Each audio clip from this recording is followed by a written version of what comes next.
A device contains two circuits. The second circuit is backup for first, so the second is used only when the first has failed. The device fails when and only when the second circuit fails. Let X and Y be the times at which the first and second circuits fail, respectively. X and Y have joined PDF 6E negative FC negative 2Y. Calculate the expected time at which the device fails. So the device fails when the second circuit fails. So basically, we have to find E of Y, because Y is the time at which the second circuit fails. And it's just the double integral of Y against the joint PDF. And in this problem, it's very easy to see what the limits will be. So if you, the more convenient way, the way it's written is to just go D, you go X first, because you can see from here that X goes from 0 to Y, and X goes from 0 to Y, and Y goes from 0 to infinity. Remember that the outer limits always have to be constants. Infinity is treated as a constant. So if you have any doubts, you can always draw the region.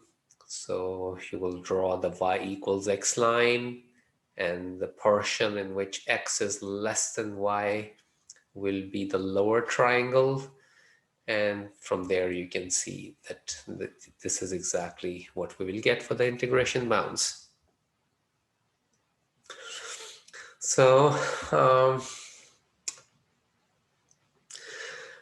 we substitute the value of the PDF over here, and we're doing it first with respect to X. So YE negative 2Y is a constant, and also the 6.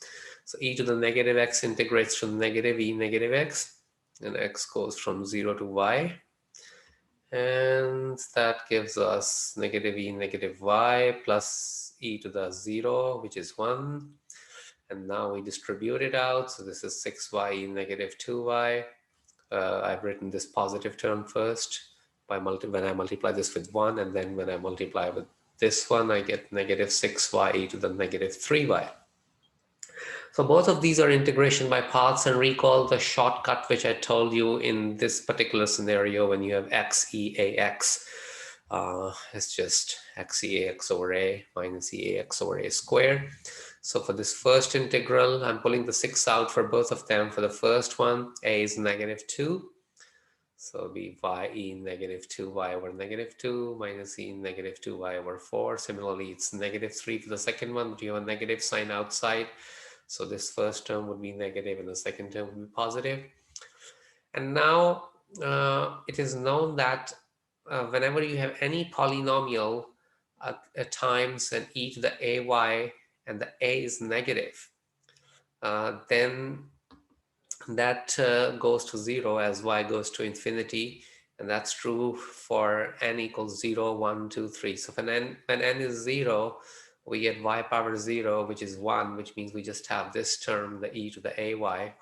So it means that e to the negative 2y and e to the negative 3y, they go to 0 as you put in infinity. And when n is 1, you get the ye negative 2y and ye negative 3y, so they also go to 0.